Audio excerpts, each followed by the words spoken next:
Good morning to students. अभी हमारा जो पुट प्रकरण शुरू है उसमें कल हमारा लेक्चर थोड़ा छोटा हो गया था। तो बाकी का चीज़ें आज हम खत्म करेंगे, जिसके अंदर हमने सूर्यपुट, चंद्रपुट और फिर बहुत सारे पुटों के बारे में हमने पढ़ाई की। भूधर पुट तक हमने कल देखा था। अभी यहाँ पे आप देखेंगे भूधर पुट, उसके बाद के जो टॉपिक्स है आपके सिलेबस में है application of electric muffle furnace ना। तो ये फर्नेस फर्नेस यानी कि एक प्रकार की भट्ठी है ये, लेकिन ये इलेक्ट्रिक है, ये इलेक्ट्रिसिटी से चलती है ऐसी वाली। तो हाँ, ऐसे भी कुछ मॉडर्न इंस्ट्रूमेंट्स है जैसे कि ये फर्नेस है जो हमारे पास नीचे टीचिंग फार्मेसी में आप जाते हैं तब आपने देखी है, आपने खोल के भी देखी है कैसे चालू होती है, वो भी आपने एक या दो बार देखा था। और आगे भी हम उसको यूज करेंगे तो आप सीखेंगे इसको। इसमें भी हम भस्म बना सकते हैं, जैसे हम बाहर में पुट देते हैं, शराब सा पुट के अंदर रख के, पुट के अंदर उपले रख के पुट जला देते हैं और भस्म बना देते हैं। तो उसी तरह से ऐसे इलेक्ट्रिक भट्टी में भी हम, इलेक्ट्रिक फर्नेस में भी हम पुट बना, सॉरी भस्म बना सकते हैं। तो उसके बारे में आज सीखने वाले हैं। आगे फ्यूल यानी कि डीजल डीजल डिपेंडेंट फर्नेस, कुछ ऐसी भी भट्टी रहती है जिसमें इलेक्ट्रिसिटी नहीं लेकिन डीजल का उपयोग होता है। तो वैसे उसका उपयोग तो हम ज्यादा करते नहीं, लेकिन ऐसी जो भट्टी है उसके बारे में भी थियोरेटिकली सीखेंगे। और कुछ ब्रीफ इंट्रोडक्शन है आगे।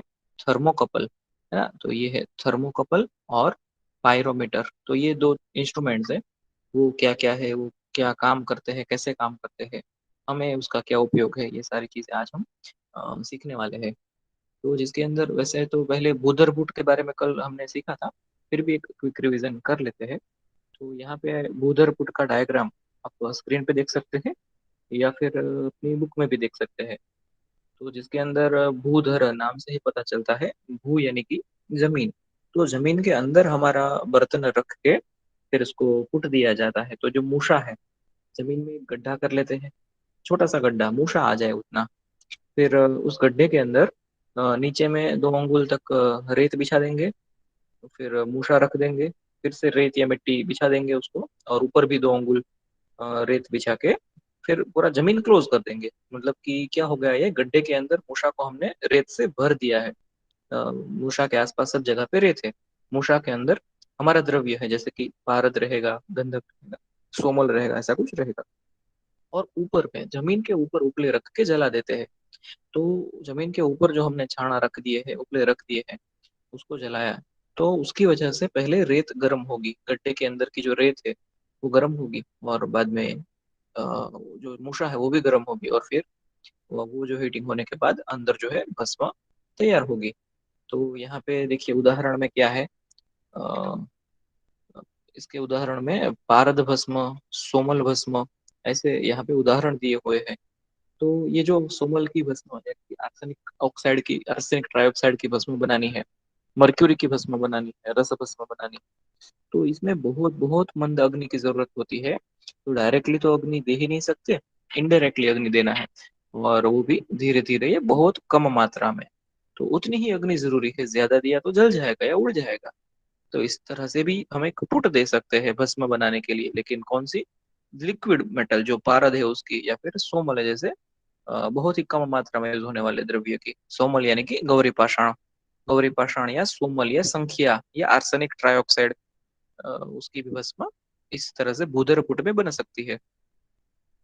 आगे वैसे ये टॉपिक आपके सिलेबस के अंदर लिखा नहीं है, लेकिन ये आपको समझने के लिए बहुत जरूरी है। हाँ, क्वेश्चन भी हो सकता है इसमें से थियरी में, वाइवा में, अ, लेकिन इसको आप अच्छे से समझ लीजिए। अनुक्त पुट है ना, तो आपने अनुक्त द्रव्य ऐसा कुछ तो पढ़ा है, वैशेज्य कल्पना में पेपर 2 में पढ़ा है आपने।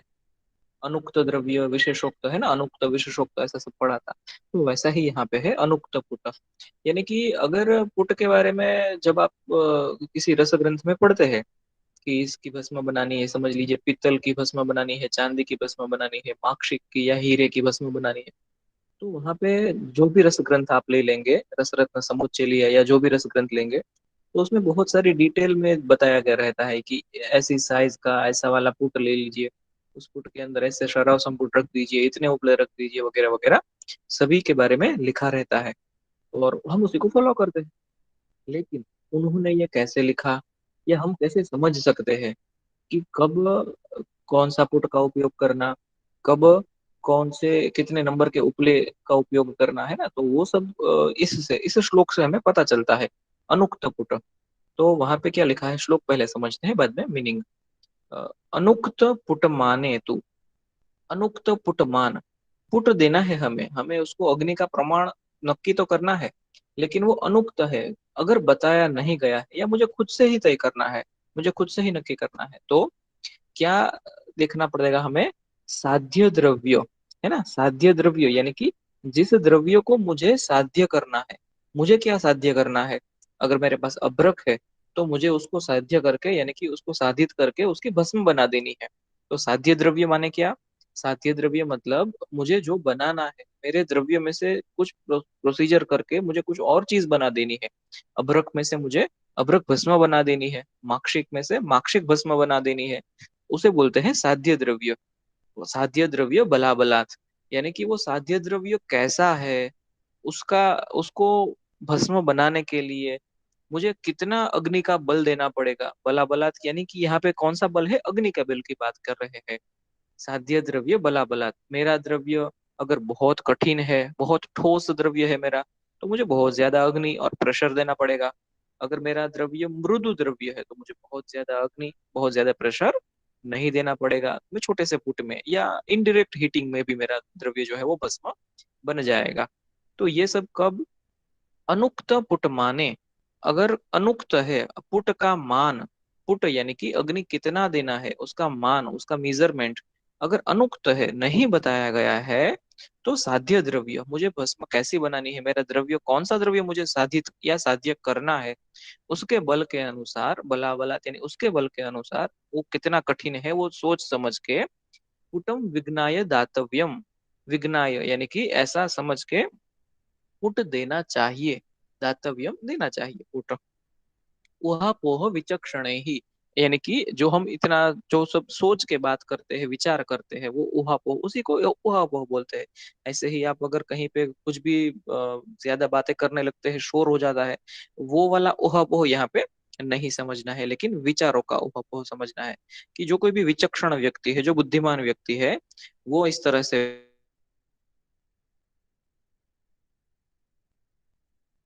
फुट देगा, विज्ञाय समझकर, क्या समझकर, साध्य द्रव्य बलाबलात समझकर।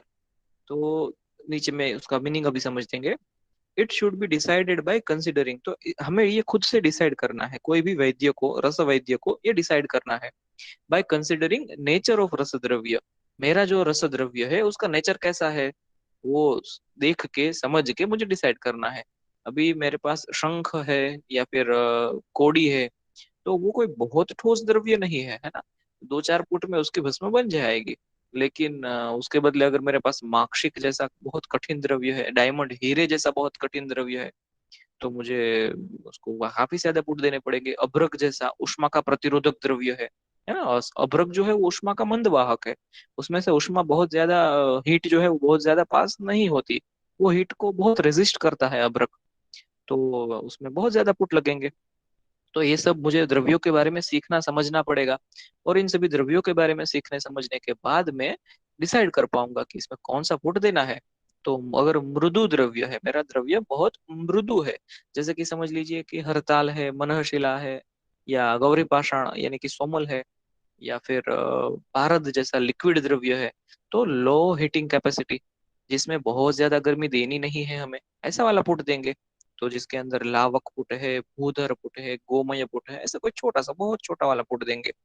जबकि मृदु द्रव्य नहीं है, अगर मध्यम द्रव्य है या फिर कठिन या अति कठिन द्रव्य ऐसा कुछ है, तो फिर उसके हिसाब से मॉडरेट या फिर हाई हीटिंग कैपेसिटी वाला पुट, कोई भी बड़ा पुट देंगे इस तरह से। तो फिर हमें वहां पे कुक्कट पुट या गज पुट या और ज्यादा महापुट की ओर जाने की जरूरत पड़ेगी। समझ लीजिए मुझे हीरे की भस्म बनानी है, और मैं इस तरह से लावक पुट में या कपोत पुट में बनाऊंगा, तो 100 साल में भी भस्म नहीं बनेगी हीरे की, बनेगी ही नहीं। छोटे छोटे पुट में तो हीरे की भस्म नहीं बनती, वैक्रांत की या भस्म बनानी है मुझे, डायमंड की भस्म बनानी है, तो वो सब भस्में बहुत ज्यादा अग्नि देने के बाद ही बन पाती है। तो ये यहाँ पे हमें सिखाते हैं, वैसे हमने प्रैक्टिकल किए हैं इसके, इसलिए आपको थोड़ा थोड़ा समझ में आने लगा है। और ये सिद्धांत भी आप अच्छे से याद रखिए, अनुक्त पुट का सिद्धांत जो है वो। और यहाँ तक हुई आयुर्वेदिक इंस्ट्रूमेंट्स की बात, कि कौन कौन से आयुर्वेदिक इंस्ट्रूमेंट्स यानी कि पुट है, कौन कौन से ऐसी स्ट्रक्चर्स है जिसमें हम भस्म बना सकते हैं। और आगे जो है अभी आएगा मॉडर्न इंस्ट्रूमेंट्स की बात। तो ये एक मॉडर्न इंस्ट्रूमेंट्स है, इलेक्ट्रिक मफल फर्नेस। आप इसका नाम जो है, आप इन शॉर्ट नाम भी याद रखिए, बहुत बार एग्जाम में EMF ऐसे भी पूछा जाता है। इलेक्ट्रिक का ई, मफल का एम और फर्नेस का एफ। तो EMF ऐसे भी क्वेश्चन पूछा जाता है, और व्यवहार में भी हम EMF ही बोलते हैं या फिर फर्नेस बोलते हैं। तो ये है इलेक्ट्रिक मफल फर्नेस। तो हमारे पास भी बिल्कुल ऐसी ही, इसी के जैसी इलेक्ट्रिक मफल फर्नेस है ना। तो आप जब टीचिंग फार्मेसी में जाएंगे तो फिर से एक बार जाके देखिए, हमारा जो फार्मेसी का मेन रूम है, सामने दूसरा रूम है क्वालिटी एनालिसिस का, वहां पे भी हमने ये रखा हुआ है। और हाँ, इसमें थोड़ा फर्क है। जैसे कि जो यह दरवाजा दिख रहा है आपको, उस दरवाजे के नीचे में कुछ बटन्स है, कुछ स्क्रीन है ना। तो यहाँ पे तो काफी अच्छा वाला डिजिटल स्क्रीन है, तो जिसमें टेम्परेचर जो है वो डिग्री सेल्सियस में हमें डायरेक्टली स्क्रीन के ऊपर डिस्प्ले होता है। हमारा जो फर्नेस है वहाँ पे डिजिटल स्क्रीन नहीं है, वहाँ पे ये है एनालॉग है, जैसे कांटा है। वो जैसे टेम्परेचर बढ़ता है वैसे वो कांटा ऊपर ऊपर जाता रहता है। तो इस तरह से है, वो डिजिटल नहीं है, एनालॉग है। तो उस तरह से अलग अलग बहुत सारे इलेक्ट्रिक मफल फर्नेस का मॉडल हो सकते हैं। तो हमारे पास भी एक ऐसा मफल फर्नेस है, और मफल फर्नेस है और वो इलेक्ट्रिसिटी से चलता है, इसलिए वो इलेक्ट्रिक मफल फर्नेस। अब ये होता क्या है, ये कैसे काम करता है, इसके अंदर क्या होता है, ये सारी चीजें आज हमें सीखनी है। तो इसके अंदर अ, सबसे पहले तो देखिए, जो इलेक्ट्रिक मफल फर्नेस है, हाँ, इसमें भस्म बनाने का काम होता है, द्रव्यों को गर्म करने का काम होता है। बहुत बहुत ज्यादा गर्म कर सकते हैं हम इसमें। लेकिन ये जो है, अग्नि नहीं होती यहाँ पे, है ना। यहाँ पे डायरेक्टली फायर, जैसे पुट में होती है अग्नि, वैसी अग्नि इसके अंदर होती नहीं है। तो ये जो फर्नेस है, इसके अंदर एक furnace with an externally heated chamber. तो इसके अंदर जो है एक चेम्बर होती है, जिसको बाहर से गर्म किया जाता है। अभी इसके अंदर की फोटोग्राफ जो है वो तो मेरे पास नहीं है शायद यहाँ पे, लेकिन मैं आपको फोटो के अंदर ही समझाता जाता हूँ।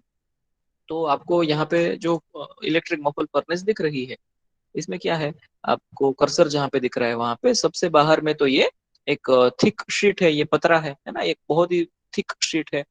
और इसके अंदर जो है, इसके अंदर भी काफी सारे स्ट्रक्चर्स होते हैं, तो उसके बारे में हम देखेंगे।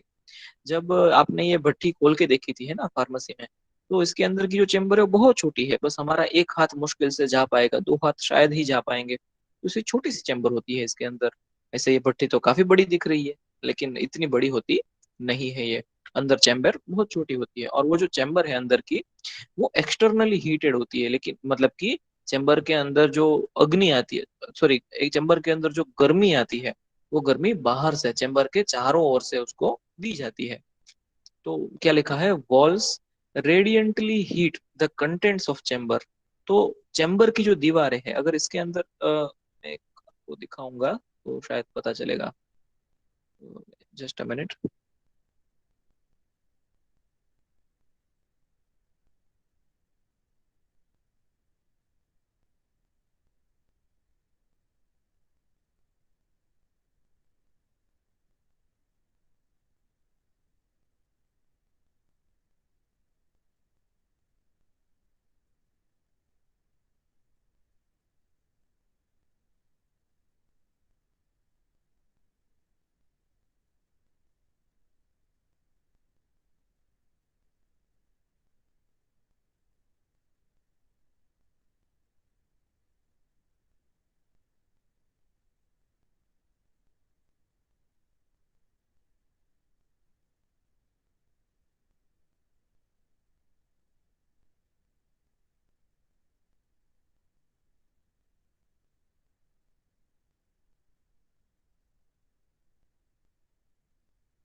तो यहाँ पे देखिए, जैसे कि ये तो अमेजोन साइट खुली है ना, लेकिन उसके अंदर भी काफी अच्छा फोटो हमें दिख रहा है।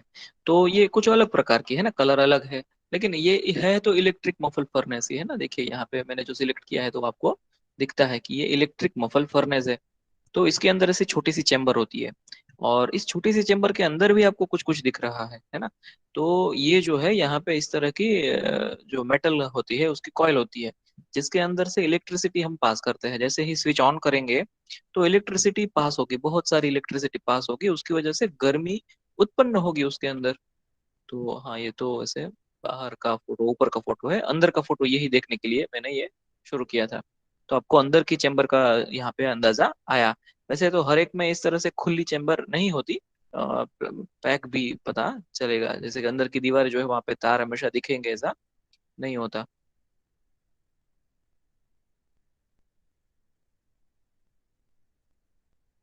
तो यहाँ पे जो है वॉल्स जो है, हाँ, अंदर की जो दीवार है वो रेडिएंटली हीट देती है। मतलब कि जो गर्मी जो है वो बहुत अंदर की चेम्बर के अंदर बहुत ज्यादा गर्मी देती रहती है। तो अंदर की जो चेम्बर के अंदर जो कंटेंट्स होंगे, इसके अंदर हमने मूषा रखी होगी, है ना, मूषा, या फिर समझ लीजिए कि क्रूसिबल रखा होगा।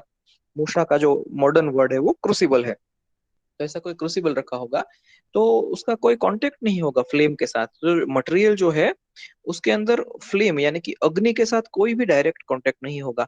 बस टेम्परेचर बढ़ता जाएगा। जो उतनी सी छोटी सी चैम्बर है उसके अंदर बहुत ज्यादा टेम्परेचर बस बढ़ता जाएगा। और ये टेम्परेचर आएगा कहाँ से? तो ये टेम्परेचर जो है इलेक्ट्रिसिटी से आता है। अंदर इलेक्ट्रिसिटी से करंट इतना पास करते हैं और मेटल्स गर्म हो जाती है, रेडिएटली वो गर्म करती रहती है बस अंदर की चैम्बर को। तो ये सिद्धांत क्या हुआ, ये प्रिंसिपल क्या हुआ? Works on principle of conduction and convention. तो इस सिद्धांत को क्या बोलते हैं? कंडक्शन और कन्वेक्शन। तो ये मैं समझता हूँ ये आपने स्कूल में पढ़ा होगा, इस सिद्धांत के बारे में साइंस में पढ़ा होगा, है ना, फिजिक्स में पढ़ा होगा। तो कंडक्शन एंड कन्वेंशन, कन्वेक्शन के सिद्धांत पे, ये प्रिंसिपल पे ये काम करती है कि इलेक्ट्रिसिटी का कंडक्शन करते हैं तो वहां से हीट जनरेट होती है, और वो जो हीट जो है वो कन्वे हो जाती है अंदर में चेम्बर की तरफ। तो स्ट्रक्चर, अभी इस तरह के क्वेश्चंस जो है ना आपके थियरी में हो सकते हैं। वाइवा में तो जनरली ऐसे क्वेश्चंस नहीं पूछते यूजी में, लेकिन यहाँ पे आपको थियरी एग्जाम में ऐसे क्वेश्चंस होते हैं। तो आप इसको अच्छे से याद रख लीजिए, आप दो चार बार इसको लिख लीजिए, और नीचे फार्मेसी में जब हम जाएंगे तब आप इसको देख भी लीजिए। तो ईएमएफ या इलेक्ट्रिक मफल फर्नेस का स्ट्रक्चर क्या होता है?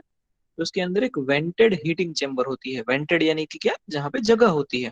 वेंटेड मतलब जहाँ पे जगह होती है, हमारा क्रूसिबल रखने की, हमारा जो द्रव्य हमें भस्म बनाना है वो रखने की जगह होती है। तो वेंट हीटिंग चेम्बर बोलते हैं उसको। तो अंदर की एक हीटिंग चेम्बर होती है।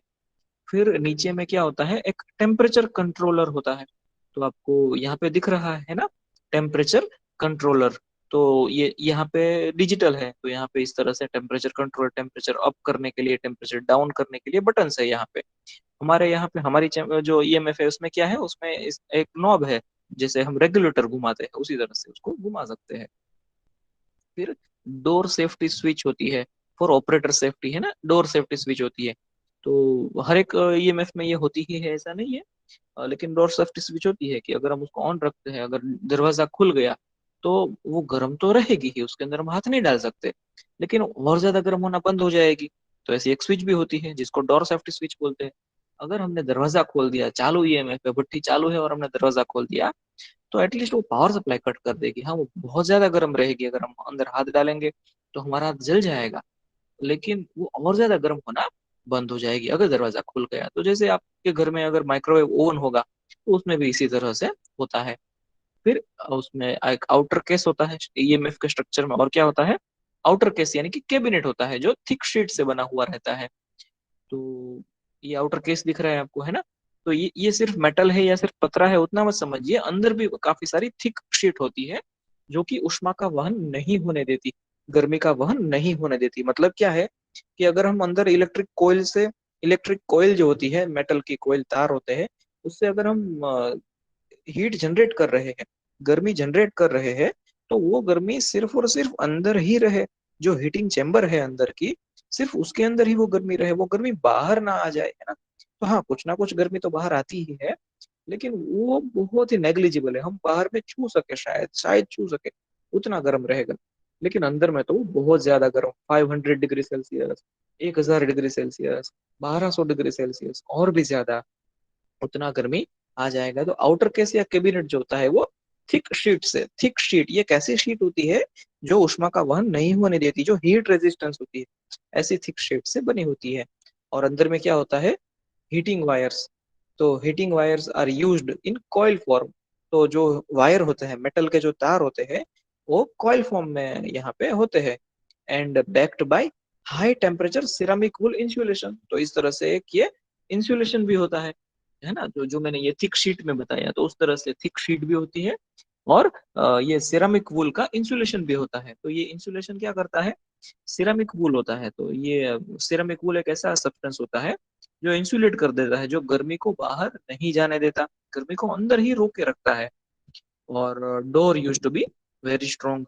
तो दरवाजा जो है, यहाँ पे भी चांस है ना, ये जो आपको हिंज दिख रहा है वहां पे, या जहाँ पे भी ये खुलेगा वहां पे भी यहाँ से भी गर्मी बाहर आ जाएगी, तो ये सब नहीं है, लेकिन बहुत ही स्ट्रांग जो है वो ये दरवाजा रहता है उसका।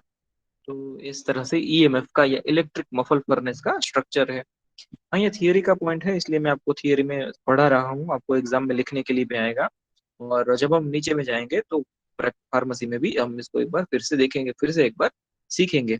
लेकिन मैं चाहूंगा कि जब हम ये सीखने जाए, तब तक में आप इसकी नोट्स बना के वो नोटबुक अपने साथ में रखें, ताकि आपको क्विक रिवीजन जब भी करना हो तो उस समय पे आप कर सके।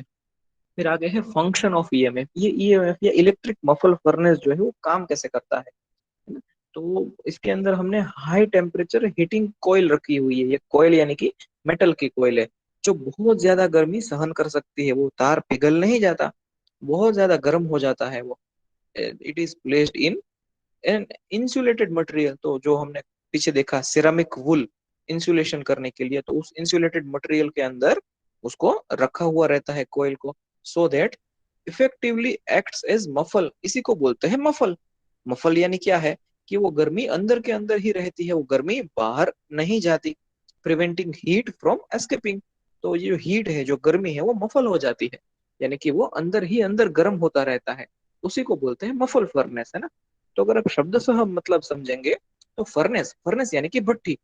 लेकिन मुफल फर्नेस यानी कि क्या, मुफल फर्नेस यानी कि वो जो है इंसुलेशन होता है भट्टी के अंदर, वो भट्टी सिर्फ अंदर ही अंदर गर्म होती रहती है, बाहर में कोई इसकी गर्मी जाती नहीं है, हाई टेम्परेचर अंदर ही रहता है। तो ये उसका फंक्शन है। और दूसरी चीज, एक चीज क्या है, हीटेड टू डिजायर्ड टेम्परेचर। तो हमें जितना चाहिए उतना टेम्परेचर हम यहाँ पे रखेंगे, कंडक्शन और कन्वेक्शन के प्रिंसिपल के ऊपर। तो ऐसा भी देखिए, बाहर जो पुट हमने देते हैं ना, हम बाहर में पुट देते हैं, तो वहां पे क्या होता है, उपले रख के जला दिया, बाद में उसका जो टेम्परेचर होता है वो होता है। उस टेम्परेचर को हम सेट नहीं कर सकते कि नहीं इतने टेम्परेचर पे गर्म हो, इतने मिनट इतने टेम्परेचर पे गर्म हो, बाद में इतने मिनट इतने टेम्परेचर पे गर्म हो। वो बाहर में जब हम पुट में छाना रख के जला देते हैं तो वो पॉसिबल ही नहीं है। लेकिन यहाँ पे पॉसिबल है, यहाँ पे हमारे पास इलेक्ट्रिसिटी रेगुलेटर होता है, टेम्परेचर रेगुलेटर होता है। तो हम यहाँ पे डिजायर्ड टेम्परेचर, हमें जितना चाहिए उतना टेम्परेचर पे इसको गर्म कर सकते हैं। और इसके अंदर और क्या होता है, प्रीसियस मेटल थर्मोकपल होता है। तो ये थर्मोकपल क्या है वो हम आगे देखेंगे। लेकिन ये जो थर्मोकपल है वो प्रीसियस मेटल से बना रहता है। प्रीसियस मेटल यानी कि क्या होता है, उसमें प्लेटिनम जैसी कुछ मेटल का यूज किया जाता है, जो थर्मोकपल बनाने में यूज में आती है। तो वो क्या करते हैं, वो सेंस करती है टेम्परेचर को। थर्मोकपल में एक्चुअली होता ऐसा है कि वो इलेक्ट्रिसिटी के वोल्टेज को सेंस करता है, कि उसके अंदर जो वायर होता है, तो उसके एक छोर पे इतना वोल्टेज है, दूसरे छोर पे इतना वोल्टेज है, तो टेम्परेचर वेरिएशन इतना होगा। तो इस तरह से वो थर्मोकपल सेंस कर लेता है कि अंदर का जो टेम्परेचर है, चेम्बर के अंदर का जो टेम्परेचर है वो कितना होगा, और वोल्टेज कितना होगा, वोल्ट्स उसके कितने होंगे। तो वो जो है वहां से इंफॉर्मेशन लेके टेम्परेचर कंट्रोल सेक्शन में वोल्ट्स में बता देता है। तो ये इलेक्ट्रिसिटी और टेम्परेचर दोनों का रेगुलेशन इसमें होता रहता है इलेक्ट्रिक फर्नेस के अंदर। और हम इलेक्ट्रिसिटी को बढ़ा के या कम करके, या फिर अगर टेम्परेचर को रेगुलेट करना है तो हम चाहे तो उस तरह से टेम्परेचर वहां पे सेट कर सकते हैं। तो ये जो आपने फोटो देखा, इसके अंदर यहाँ पे कुछ ये बटन है ना। तो ये जो बटन है, हमारे पास रेगुलेटर है, जो हमारा जैसे एलपीजी स्टोव में होता है वैसा घुमाने वाला रेगुलेटर है हमारे पास। ये फोटोग्राफ में आप देख रहे हैं, इसके अंदर डिजिटल है। तो वहाँ पे हम टेम्परेचर या फिर इलेक्ट्रिसिटी के वोल्टेज हम सेट कर सकते हैं, हमें जितना चाहिए उतना। और जब तक ये ग्रीन और रेड बटन होता है उसके अंदर, है ना, कि ये गर्म हो रहा है, हमने जैसे कि मैंने इसमें टेम्परेचर सेट कर दिया कि 550 डिग्री सेल्सियस टेम्परेचर पे मुझे गर्म करना है ना। तो 550 या 450 डिग्री, मुझे मुझे जो भी चाहिए, 850, 900, 1200, तो उस टेम्परेचर में पहुंचने में भी उसको थोड़ा समय लगेगा ना। मैंने स्विच दबाया कि तुरंत 1 सेकंड में तो नहीं पहुंच जाएगा, कुछ मिनट लगेंगे उसको वहां पहुंचने में। तो उस समय पे वहां पे ग्रीन और रेड लाइट जो भी होगी वो दिखेगी वहां पे। तो उसके बाद मैन्युअल होगा तो मुझे मैन्युअली उसको वहां पे रोकना पड़ेगा कि पहले उतना टेम्परेचर उसने अचीव किया 5 मिनट में या 15 मिनट में, और बाद में 2 घंटे तक उसी टेम्परेचर पे वो गर्म करता रहे, और टेम्परेचर बहुत ज्यादा भी ना बढ़ जाए। मैन्युअल है तो वो सेट करना पड़ेगा, और वहां पे या तो सर्किट फिट किया रहता है तो वो ऑटोमेटिक हो जाता है। प्रैक्टिकल भी हम नीचे में देखेंगे ये किस तरह से ये काम करता है। और इसका जो कंट्रोल सेक्शन होता है ना, जैसे जहां से हम इसको कंट्रोल करने वाले हैं, तो उस कंट्रोल सेक्शन के अंदर इतनी सारी चीजें होती है। टेम्परेचर कंट्रोलर, टेम्परेचर मैं तय करूंगा। फिर करंट कंट्रोलर है ना, इलेक्ट्रिसिटी का करंट जो है वो मैं तय कर सकता हूँ। बाद में ट्रांसफॉर्मर, तो ट्रांसफॉर्मर होता है उसके अंदर, है ना, इलेक्ट्रिसिटी जो है वो एसी करंट में आती है, बाद में उसको डीसी में कन्वर्ट करके बाद में हीट देगा। फिर कॉन्टेक्टर होता है, यानी कि कांटेक्ट करवाता है इलेक्ट्रिसिटी को एक जगह से दूसरी जगह पे। और सर्किट ब्रेकर होता है, सर्किट ब्रेकर भी बहुत जरूरी है यहाँ पे। बहुत ज्यादा इलेक्ट्रिसिटी का कंडक्शन हो रहा है, बहुत ज्यादा टेम्परेचर भी यहाँ पे पकड़ रहा है, और बहुत ज्यादा, हद से भी ज्यादा अगर हो गया, या बीच में मैंने दरवाजा खोल दिया, या ऐसा कुछ कुछ भी ऐसा प्रॉब्लम हो गया है ना, तो मुझे सर्किट ब्रेक करनी पड़ेगी। तो उसके लिए एक सर्किट ब्रेकर भी होना चाहिए। तो इलेक्ट्रिसिटी की जो सर्किट होती है उसको ब्रेक करने का भी एक यहाँ पे कंट्रोल सेक्शन में प्रोविजन होता है, कि अगर मुझे तुरंत ही उसको बंद करना है, अभी ये इसमें इलेक्ट्रिसिटी करंट पास नहीं होना चाहिए, अभी इसमें और ज्यादा टेम्परेचर नहीं बढ़ना चाहिए, तो सर्किट ब्रेकर भी इसके अंदर होता है। और ये ऑल ऑफ देम, ये जितने भी सारे हैं, ये करंट और टेम्परेचर इन दोनों के रेगुलेशन में काम आते हैं। तो इन सभी का उपयोग करके हम इलेक्ट्रिसिटी के करंट को रेगुलेट करते हैं, और ऑल द वे बाद में क्या करते हैं, टेम्परेचर को रेगुलेट करते हैं, इसका तापमान जो है डिजायर्ड मुझे जितना चाहिए उतना। तो वैसे ही आपको लगेगा कि ये तो फिजिक्स का क्लास हो गया है ना, ऐसा ही है ये। लेकिन ये थोड़ा समझना जरूरी है, क्योंकि इस इंस्ट्रूमेंट को हमें उपयोग करना है आगे जाके। पुट में भस्म बनाना आपने सीख लिया या आप सीख रहे हैं, काफी स्टूडेंट जो है एक्टिवली काम करते हैं, तो उन्होंने सीख लिया है पुट में भस्म कैसे बनाते हैं। तो उसी तरह से फर्नेस में भी भस्म कैसे बनाना वो भी आप सीखेंगे, लेकिन उससे पहले पता होना चाहिए कि ये फर्नेस में क्या क्या है, ये फर्नेस काम कैसे करती है। तो ये आप सीख लीजिए, तो फिर हम उसमें भी भस्म बनाएंगे, उसमें भी द्रव्यों को गर्म करेंगे। फिर इलेक्ट्रिक मफल फर्नेस के बाद ये एक फोटोग्राफ है, डीजल डिपेंडेंट फर्नेस है ना। तो आपको वैसे मैंने मुझे एक ही फोटो मिला था इसका, तो वो मैंने यहाँ पे लिया है। शायद टेक्स्ट बुक में भी कोई फोटो होगा तो होगा शायद। डीजल डिपेंडेंट फर्नेस, तो इसमें अगेन फर्नेस ही होती है, भट्टी ही होती है, इसमें डीजल जलाया जाता है ना। तो वैसे ये हम तो उतना यूज करते नहीं है यहाँ पे, लेकिन कुछ कुछ जगह पे शायद पहले यूज होता होगा। तो हाँ, इसमें आपको देखिए डायरेक्ट अग्नि दिख रही है ना। तो डायरेक्ट अग्नि दिख रही है, लेकिन वो अग्नि डायरेक्ट द्रव्य को नहीं लग रही है। ये भट्टी है तो इसमें अंदर डीजल जलाया जाता है। और जैसे इलेक्ट्रिसिटी जला के टेम्परेचर पैदा किया जा, इलेक्ट्रिसिटी पास करके टेम्परेचर पैदा किया जा सकता है, उसी तरह से डीजल को जला के, एक फ्यूल को, ईंधन को जला के भी टेम्परेचर उत्पन्न किया जा सकता है। लेकिन अगेन ये है तो फर्नेस, है ना। तो इसके अंदर भट्टी, भट्टी के अंदर जो है हमारा द्रव्य अ, होगा, गर्म जो है होगा। तो ये डीजल डिपेंडेंट फर्नेस का स्ट्रक्चर मैं थोड़ा सा समझाने की कोशिश करता हूँ आपको। वैसे प्रैक्टिकली हम इसका यूज नहीं करने वाले हैं, फिर भी थोड़ा समझाने की कोशिश करता हूँ। तो देखिए, ये जो इनर पोर्ट है, यहाँ पे मेरा कर्सर आपको दिख रहा है, या इनर पोर्ट ऐसा लिखा हुआ दिख रहा है।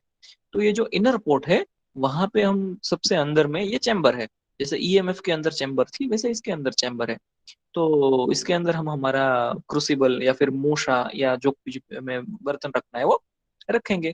फिर ये है बर्निंग चैम्बर। तो ये देखिए दोनों अलग अलग चैम्बर है ना। तो ये है बर्निंग चैम्बर। तो बर्निंग चैम्बर के अंदर क्या होता है, डीजल जलता है, या जो कुछ भी ईंधन है, फ्यूल है, वो जलता है। और फिर यहाँ पे बर्नर इनलेट है, यहाँ पे बर्नर है, तो ये जलाने का काम करता है बर्नर इनलेट। तो ये डीजल जो है, डीजल को जलाने का काम करता है। और आपको पता है कि उसको किसी भी द्रव्य को जलाना है तो हवा की बहुत जरूरत होती है। तो यहाँ पे एग्जॉस्ट भी है, एग्जॉस्ट और एग्जॉस्ट का इनलेट है। तो हवा भी यहाँ से बाहर जाती जाती है, जो डीजल का धुआं होगा वो भी सब बाहर चला जाएगा यहाँ से। और यहाँ पे जो है टेम्परेचर कंट्रोलर बॉक्स भी होता है, क्योंकि ये भट्ठी है ना, वैसे ही डीजल डाल के डीजल छिड़क के जला नहीं रहे इसको, कि चलो डीजल छिड़क दिया जला दिया, ऐसा नहीं है। ये एक फर्नेस है, ये एक भट्ठी है। तो यहाँ पे टेम्परेचर कंट्रोल बॉक्स भी होगा, है ना, कि हम जितना टेम्परेचर सेट करेंगे या जितना टेम्परेचर हमें सेट करना है उस हिसाब से डीजल अंदर जाएगा, उतना डीजल जलेगा और उतना टेम्परेचर वहां पे मिलेगा। तो हाँ, ये भट्ठी भी होती है कि जिसके अंदर टेम्परेचर सेट होता है, और बाकी की जगह जो है रिफ्रेक्टरी है, बाकी का टेम्परेचर जो है बाहर में ना जाने दे ऐसा। और ये भट्ठी जो है मूवेबल हो सकती है, तो इसके ये ऊपर यहाँ पे हैंडल दिया हुआ है, ये दो हैंडल है, तो हम उसको उठा के एक जगह से दूसरी जगह पे रख सकते हैं। और यहाँ पे कवर है, उसके ऊपर ढक्कन है, यानी कि कवर है चैम्बर का। और ये है थर्मोकपल। तो वैसे आप थर्मोकपल, आप थर्मोमीटर ही समझिए ना, बाद में थर्मोकपल समझेंगे तो भी पता चलेगा। ये टेम्परेचर मेजर करता है ये थर्मोकपल। और टेम्परेचर कंट्रोल बॉक्स होता है, तो यहाँ से भी हमें बाहर से भी टेम्परेचर माप सकते हैं, और यहाँ पे टेम्परेचर कंट्रोल बॉक्स में भी हम सेट कर सकते हैं। तो ये इलेक्ट्रिक मफल फर्नेस के बारे में, डीजल डिपेंडेंट फर्नेस के बारे में बताया।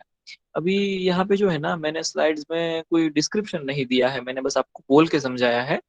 तो डिस्क्रिप्शन के लिए आप टेक्स्ट बुक ही पढ़िए, और उसमें भी मैंने जो समझाई है वही चीजें ही आपको वहाँ पे पढ़ने को मिलेगी। और आप, मैंने जो कुछ भी अभी बोल रहा हूँ वो भी आपको यूट्यूब पे वीडियो पे मिल जाएगा, तो आप उसको रिवाइज कर लीजिए एक बार फिर से, तो अच्छे से समझ में आ जाएगा। फिर आगे है थर्मोकपल। तो वो दो जो है भस्म बनाने के इंस्ट्रूमेंट्स थे।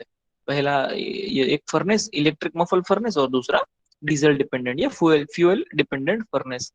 अभी आगे है हमारा थर्मोकपल और पायरोमीटर, है ना। तो मैंने यहाँ पे सिर्फ फोटोग्राफ्स ही रखे हैं स्लाइड में, बस मैं आपको समझाता हूँ तो आप थोड़ा समझ लीजिए कि ये होता क्या है। मैं समझता हूँ शायद आपने ऐसा कहीं पे देखा होगा, अभी आपको थर्मोकपल जो दिख रहा है ना, फोटोग्राफ थर्मोकपल का, तो शायद आपने कहीं ना कहीं तो ऐसा देखा होगा थर्मोकपल। मार्केट में कहीं पे जाते हैं, किसी दुकान पे जाते हैं, तो ये इंस्ट्रूमेंट आपने शायद कहीं पे, या फिर फिजिक्स की लैब में आपने देखा होगा, शायद अगर आपने ध्यान से पढ़ा होगा तो, है ना। तो यहाँ पे आपको बीच में एक रेगुलेटर दिख रहा है ना, और यहाँ पे देखिए, यहाँ बहुत सारे नंबर्स दिख रहे हैं आपको। तो वो नंबर जो है वो इलेक्ट्रिसिटी के वोल्टेज को सेट करने के लिए होते हैं, और टेम्परेचर भी वहां से हमें पता चलता है। बेसिकली थर्मोमीटर का जैसा ही समझ लीजिए, थर्मोमीटर क्या करता है, टेम्परेचर मापने का काम करता है ना, टेम्परेचर मीजरिंग, थर्मोमीटर यही काम करता है। तो थर्मोकपल भी वही काम करता है, थर्मोकपल भी टेम्परेचर को मीजर करता है। लेकिन थर्मोमीटर जो है ना वो, उसका एक लिमिट होता है टेम्परेचर मापने का, वो कुछ लिमिट तक ही टेम्परेचर माप सकता है, वो कुछ जगह पे टेम्परेचर माप सकता है, कहीं पे भी। वही से 500 800 1000 डिग्री सेल्सियस टेम्परेचर की बात है, वहां पे थर्मोमीटर काम ना आए। और दूसरा कि उसमें मर्क्यूरी का हम यूज करते हैं, या फिर इलेक्ट्रॉनिक थर्मोमीटर भी हो सकता है, तो अगेन उसमें भी थर्मोकपल ही होते हैं। तो ऐसा एक बेसिक थर्मोकपल है। अभी उसके साथ आपको जुड़ा हुआ एक तार दिख रहा है ना, ये जो तार है, तो ये तार हम लेके जाते हैं जहां पे भी हम टेम्परेचर नापना है। समझ लीजिए ये डीजल डिपेंडेंट करने से, तो ये थर्मोकपल का तार है, ऐसा समझ लीजिए, है ना। तो इस तरह से जिस जगह पे मुझे टेम्परेचर नापना है वहां पे इस तार को लेके जाते हैं। और फिर होता क्या है कि हम वोल्टेज नाप सकते हैं ना, वोल्टेज पास करके वोल्टेज हम नाप सकते हैं।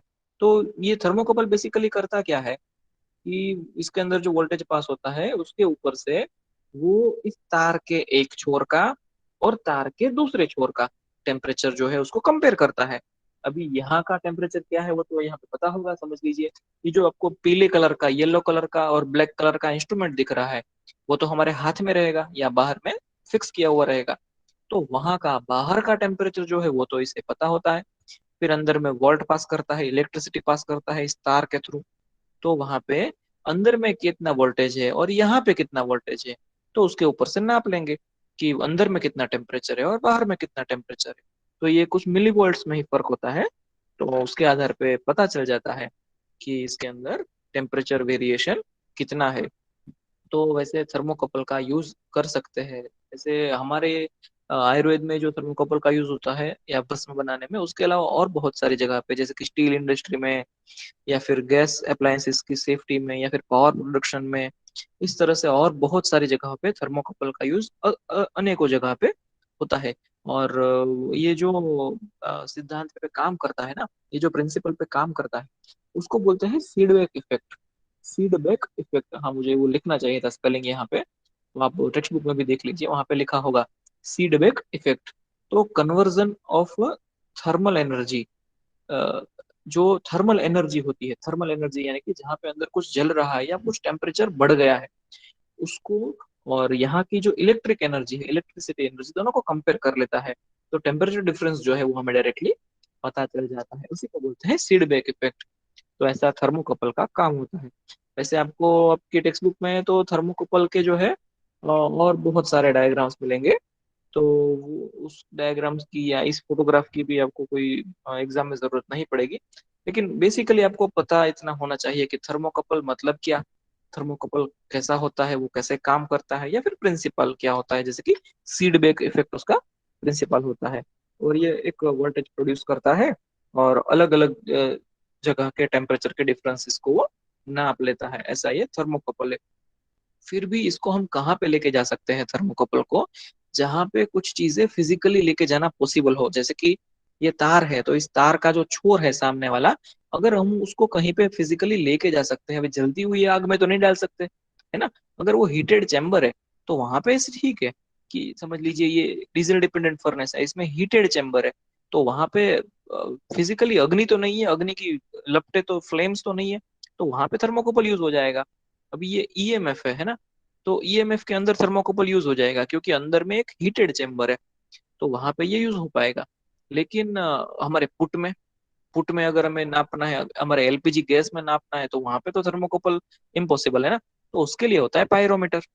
तो ये तो अभी मुझे समझाने की जरूरत नहीं है, आप सभी अभी इस कोरोना के समय में यूज करते हैं इसको, है ना। रोज सुबह में जब आप आते हैं तो आपका टेम्परेचर चेक होता है, या थर्मल, कोई लोग इसको थर्मल गन बोलते हैं। तो ये काम कैसे करता है ये सब आपको पता है, लेकिन थोड़ा फर्क है। थोड़ा फर्क क्या है, कि आपकी जो थर्मल गन है वो इतना ज्यादा टेम्परेचर सेंस नहीं कर पाती। यहाँ पे जो पायरोमीटर है, वो पायरोमीटर बिल्कुल उसी सिद्धांत पे सेम उसी तरह से काम करता है, लेकिन इसमें टेम्परेचर मेजरिंग कैपेसिटी बहुत ज्यादा होती है। जैसे हमारे पास जो थर्मल गन हम पेट पे यूज करते हैं डेली, तो उसके अंदर बॉडी का टेम्परेचर मेजर करने की क्षमता होती है।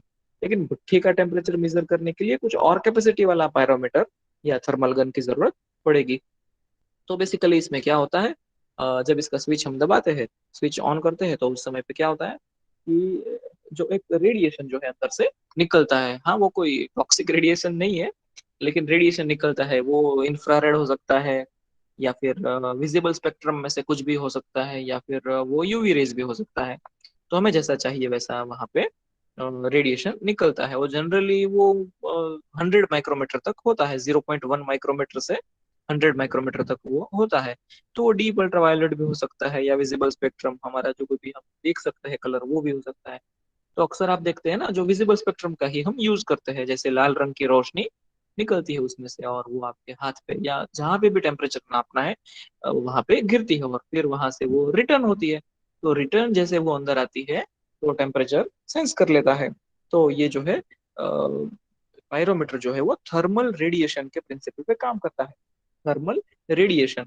तो और एक चीज और याद रखिएगा पायरोमीटर में, कि ये टेम्परेचर मेजर किसका करता है। ये पूरे सब्सटेंस का, पूरे द्रव्य का, हमारे सामने जो कुछ भी है उसका पूरे पूरे का टेम्परेचर मेजर नहीं करता पायरोमीटर। पायरोमीटर टेम्परेचर मेजर करता है सरफेस का। जिस भी सरफेस के ऊपर ये जो थर्मल रेडिएशन गया है, और वहां से रेज जो है वापिस आया है, तो उस सिर्फ और सिर्फ उस सरफेस का टेम्परेचर मेजर करता है। और ये जो पायरोमीटर है, उस पायरोमीटर का एक और भी आप चीज याद रखिएगा, कि पायरोमीटर जो है उसको कहाँ पे यूज करना चाहिए, खास करके कहाँ पे यूज करने के लिए पायरोमीटर बना हुआ है। तो ऐसी ऐसी जगहों का टेम्परेचर यूज करने के लिए जहाँ पे हम फिजिकली पहुंच नहीं सकते, या फिर जिसे हम छू नहीं सकते, जिसे छूना नहीं है। जैसे कि समझ लीजिए आग की लपटें, है ना, हमारे पुट में अगर कुछ जल रहा है, तो आग के अंदर ना हम थर्मोमीटर डाल सकते हैं, ना हम थर्मोकपल डाल सकते हैं, कुछ भी नहीं। तो दूर से नॉन कांटेक्ट, है ना, तो हम यहाँ पे भी थर्मल गन ऐसा ही यूज करते हैं ना, नॉन कांटेक्ट। तो इस तरह से पायरोमीटर जो है, आप उसकी डेफिनेशन भी अच्छे से याद रख सकते हैं, कि वो एक नॉन कॉन्टेक्टिंग डिवाइस है, that intercepts and measures thermal radiation, तो उसी को पायरोमेट्री बोलते हैं, और वो ये जो डिवाइस है वो पायरोमीटर कहलाता है, और ये टेम्परेचर मेजर करने के लिए काम में आता है। तो एक्सटर्नली, एक्सटर्नली किसी भी सरफेस का जो जिसको जिस सरफेस तक हम पहुंच नहीं सकते, या पहुंच सकते हैं लेकिन हम उसको छू नहीं सकते, वो बहुत ज्यादा गर्म होता है, तो उसको नापने के लिए पायरोमीटर का यूज होता है। तो जैसे आपको यहाँ पे इसकी स्क्रीन पे दिख रहा है ना कि 350 डिग्री सेल्सियस टेम्परेचर है यहाँ पे, तो इतना या उससे भी ज्यादा, या जितना भी हमें नापना है उस कैपेसिटी वाला पायरोमीटर हमें लेना चाहिए। तो अभी आप वो क्या करिए, इसका नाम थर्मल गन ऐसा मत याद रखिए, लेकिन पायरोमीटर ऐसा इसका नाम याद रखिए। और हाँ, इसमें वाइवा में कुछ क्वेश्चन हो सकते हैं, 2-2 मार्क्स के कुछ क्वेश्चन हो सकते हैं, मैंने देखे हैं बहुत बार पूछे जाते हैं क्या, कि what is the structure of pyrometer, या फिर पायरोमीटर के अंदर, ये इंस्ट्रूमेंट के अंदर कौन कौन से पार्ट्स होते हैं, किसी भी 4 पार्ट के नाम लिखना है तो 2 मार्क्स है ना। तो आपको बहुत इजीली थोड़ा समझ के यहाँ पे लिखना है कि देखिए सबसे पहले तो पायरोमीटर है ना, तो इसके अंदर एक स्क्रीन होती है, फिर उसके अंदर कुछ बटन्स होते हैं है ना, ये वाले बटन होते हैं चालू बंद करने के, बाद में थर्मल रेडिएशन ऑन ऑफ करने की एक और बटन यहाँ पे आप कर्सर दिख रहा है वहां पे होता है, बाद में आगे में एक होल होता है जहां से थर्मल रेडिएशन निकलता है और वापस कैप्चर होता है। तो पार्ट्स ऑफ पायरोमीटर है ना, what are the parts of pyrometer, 2 marks का क्वेश्चन है, अगर आता है तो आप आंसर बिल्कुल कर पाएंगे। तो इस तरह से आप थर्मोकपल, पायरोमीटर और ये 2 तरह की फर्नेस को याद रखिए। तो यहाँ पे हमारा ये जो चैप्टर है ये खत्म होता है। पुट चैप्टर हमने सभी पुट के बारे में पढ़ा, और उसके मॉडर्न अप्लायंसेस के बारे में भी पढ़ा है। अभी आगे के चैप्टर में से हमारा शायद ही कुछ बाकी रहेगा। ये एक हीटिंग अप्लायंसेस में से ये बाकी है ना, हॉट एयर ओवन, तो वो भी हम सीखेंगे। और बाद में जो है आगे बढ़ेंगे हमारे 8वें, 9वें और 10वें चैप्टर की ओर। तो इसके अंदर जो है ये सभी मर्क्यूरी के ऊपर है चैप्टर है। तो 8वां तो पूरा पारद प्रकरण है, तो मैंने बहुत बार आपको बताया है कि हमें पारद प्रकरण पढ़ना है, मर्क्यूरी का चैप्टर पढ़ना है, तो वो हम यहाँ पे पढ़ेंगे। और यहाँ पे उसका बेसिक्स है, जैसे कि समझ लीजिए बेसिक साइंस होता है ना, वो है यहाँ पे। और 9वां चैप्टर जो है वो उसका अप्लाइड साइंस है, उसमें से कैसे कैसी दवाइयाँ बनती है, तो वो सब हम आगे बढ़ेंगे। तो वो नेक्स्ट क्लास में पढ़ेंगे। मे बी शायद कल जो है रस शास्त्र का क्लास नहीं होगा।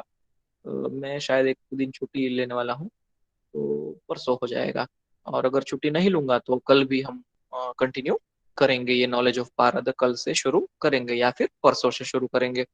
तो मैं चाहता हूँ कि आप रिवीजन कर लीजिए।